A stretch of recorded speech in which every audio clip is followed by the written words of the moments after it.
Mesdames, Mademoiselles, Messieurs, bienvenue à Metro News. Voici les principaux titres qui seront développés aujourd'hui. Les 5 nouveaux ministres issus du gouvernement de Jack-Guy Lafontan sont interdits d'entrer au Parlement lors de la séance d'interpellation du chef du gouvernement.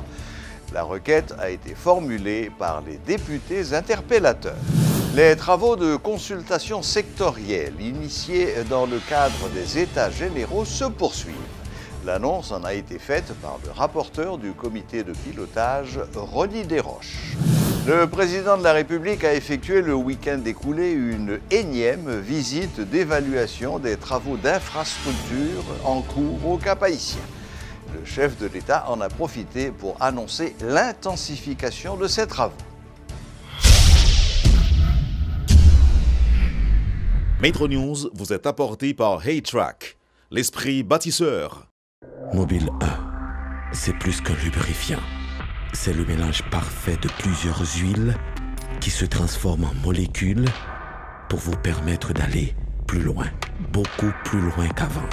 C'est l'évolution de votre moteur. Choisissez les lubrifiants mobiles. Ici vit l'énergie. Les députés interpellateurs demandent l'interdiction d'entrer à la Chambre basse des 5 nouveaux ministres du gouvernement de Jack-Guy Lafontan. Dans une correspondance adressée au président du bureau, le groupe des 16 affirme avoir relevé de graves irrégularités dans les pièces soumises par le Premier ministre. Ces parlementaires exigent la formation d'une commission spéciale qui aura pour mission d'étudier les dossiers de ces personnalités. Les députés interpellateurs se disent prêts à tout pour empêcher l'entrée de ces ministres dans la salle de séance ce jeudi. Bureau Chambre députée à l'occasion de séances d'interpellation jeudi 28 juin, dans l'obligation, s'il voulait respecter la Constitution et les lois de la République, pour que yo interdit ministre sa yo pénétrer dans la salle de séance avec un statut de ministre. Bien entendu, yo capable là comme de citoyen, mais pas comme ministre, en attendant que cette commission de la Chambre des députés travaille et produit un rapport, puisque nous l'avons dit, gagner en pile manquement, en pile irrégularité. Lorsqu'on imagine un ministre, celui des Haïtiens vivant à l'étranger, qui dans le même document, il fait en novembre 81, dans le même document ça, carte d'identification nationale, il fait en 1966. Dans ce même document, le ministre l'a dit, il fait à Port-au-Prince, département du Sud.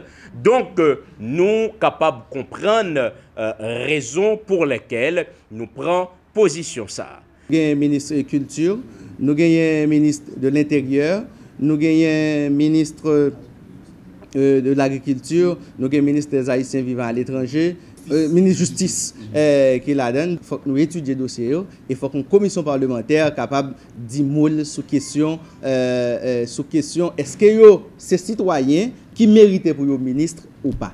Nous dit gouvernement pour prendre toute disposition pour empêcher 5 ministres d'engager la puissance publique.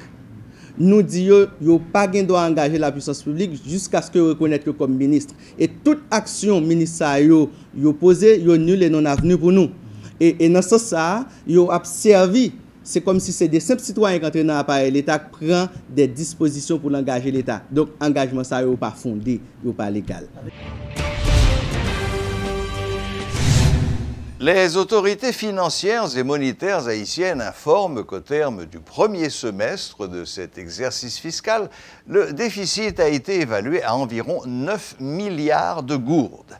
Il s'agit d'un déficit momentané puisqu'on est encore au milieu de l'exercice fiscal et selon les prévisions, il devrait être régularisé par l'émission de 3,2 milliards de gourdes de bons du Trésor et 35 millions de dollars en appui budgétaire des partenaires internationaux ainsi que les gains financiers sur l'ajustement des prix des produits pétroliers, précise le bulletin du ministère des Finances. Les partenaires financiers d'Haïti, notamment la BID et la Banque mondiale, conditionnent leur appui budgétaire à un avis favorable du Fonds monétaire international FMI.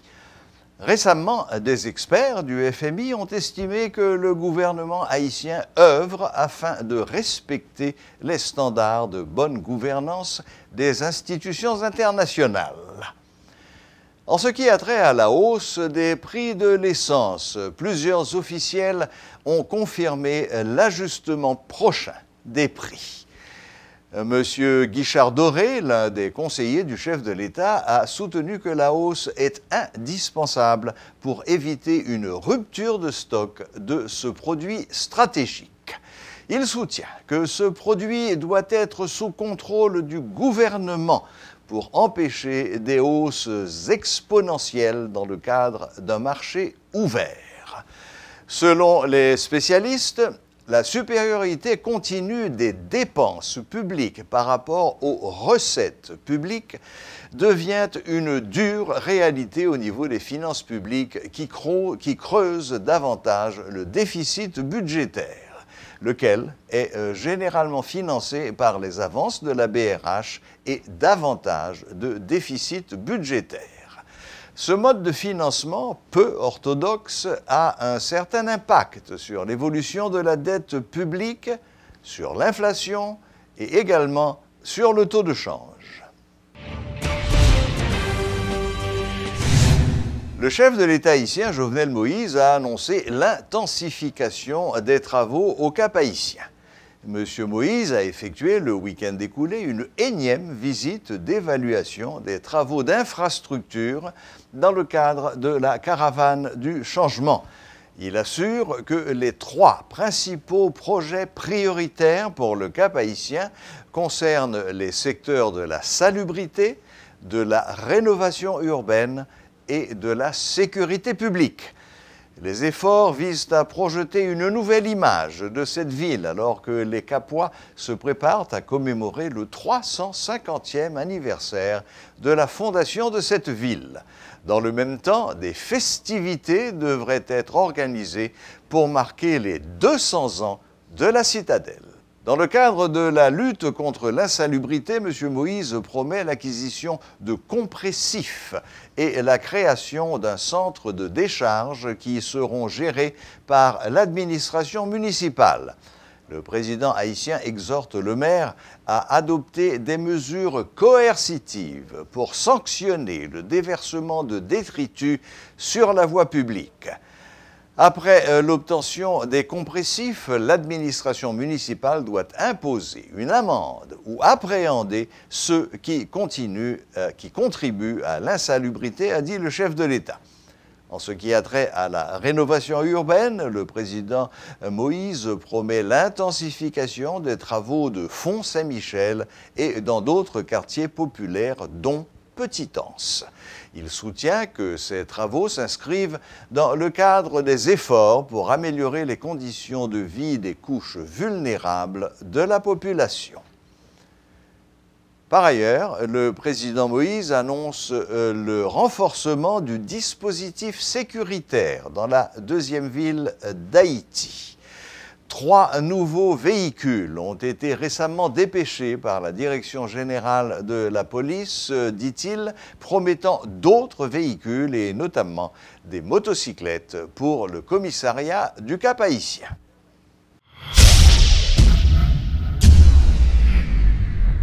Le temps imparti au comité de pilotage des États généraux sectoriels de la nation est insuffisant. C'est ce qu'a déploré ce mercredi le rapporteur Rony Desroches qui affirme qu'une correspondance a été adressée à la présidence en vue de solliciter un moratoire. Dans le cadre d'une interview exclusive accordée à Métropole, le professeur a toutefois confirmé que les travaux de consultation sectorielle avancent, notamment avec des représentants du secteur privé ou du secteur de l'éducation.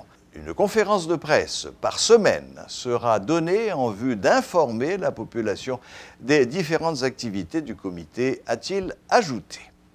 Je peux vous dire que les 6 mois qui avaient été estimés pour faire le travail se sont révélés une période trop courte, d'accord? Et enfin, parce que vous savez, quand il faut... d'abord, il a fallu préparer tout cela, d'accord? Et s'entendre sur la méthodologie, même s'il y a une note conceptuelle qui avait présenté une méthodologie, mais il fallait que tout le monde se mette d'accord sur cette méthodologie. Il a fallu préparer les outils pour aller interroger les gens, pour recueillir leur diagnostic, leur engagement et tout ça. Ça a pris un certain temps, si bien que le comité de pilotage a dû écrire au président de la République pour lui demander une certaine prolongation, même jusqu'à décembre, n'est-ce pas? Mais on espère que avec ça, maintenant que la machine est lancée, que l'expérience, n'est-ce pas, est prise. Et puis, vous savez, lorsque vous préparez les activités sur le terrain, il faut déjà aller sur le terrain pour identifier les bonnes personnes qui représentent les différents secteurs et les inviter et tout ça. Ça prend du temps, si bien que on pense qu'au lieu de finir en septembre, on pense que ce sera plutôt en décembre. Malgré les annonces faites par le président Jovenel Moïse, obtenir un passeport en Haïti est comme gravir un calvaire. Après avoir fait la queue sous le soleil et remettre leur dossier dans la bousculade, les demandeurs de passeport peuvent passer des mois avant de recevoir leurs documents, même en cas d'extrême urgence. En outre, des citoyens dénoncent les rackets organisées par des cadres du service de l'immigration pour offrir leurs services aux plus offrants. Exaspéré, ce citoyen laisse exploser sa colère. Chaque jour, je viens m'appeler de payer comme moto, payer comme machine pour venir un passeport, parce que je me livraison vraie. On me dit, si pas là. Cela fait déjà 3 mois que ce jeune d'environ 25 ans fait le va-et-vient entre chez lui et le centre de réception et de livraison de documents d'identité de Delma 31 pour récupérer son passeport. Après mettre rendez-vous sans succès, dépité, il sort de ses gonds. Chaque lème venu, chaque lemme venu, passeport. Ce demandeur de passeport n'est pas le seul à être déçu. Sous le regard discret d'un agent de police affecté au CRLDI de Delma, cette quinquagénaire est dans le même état. Non, pas un passeport. Depuis en mars, je fais passeport. Avec 5 voix là. Offusquée par ce qu'elle considère comme une irresponsabilité de la part de l'État, elle juge désormais inutile de se plaindre, sinon... De Delma 31 à la rue Lamar au niveau du centre-ville de Port-au-Prince, la situation n'est pas différente. Obtenir un passeport reste un véritable casse-tête. Certains prennent leur mal en patience, d'autres cependant ont préféré recourir au service des raquetteurs. C'est le cas de Philogène et Moniz, rencontrés au CRLDI près du Champ de Mars ce mercredi. J'ai déposé un passeport mois de mars. Il y a 15 jours, il doit venir 15 jours, mois de mars, qu'il est mois de juin. Et il y a des gens qui voient jusqu'à mois de juillet, et il y a des gens mois de août. Non, je ne sais pas demander ça. Quoi, est-ce que c'est un Obtenir son passeport en Haïti, quand finiront enfin les tracas? C'est la question que se pose plus d'un. La mise en place des différents centres de réception et de livraison de documents d'identité semble être loin d'avoir résolu le problème, alors même qu'une amélioration avait été constatée au début de cette initiative.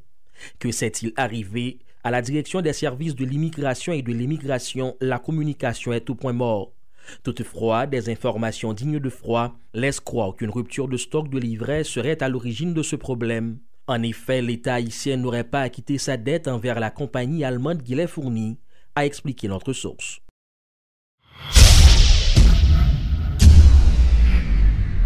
Coupe du Monde 2018, bref, résultat du jour. Le Brésil s'est rassuré contre la Serbie, 2-0.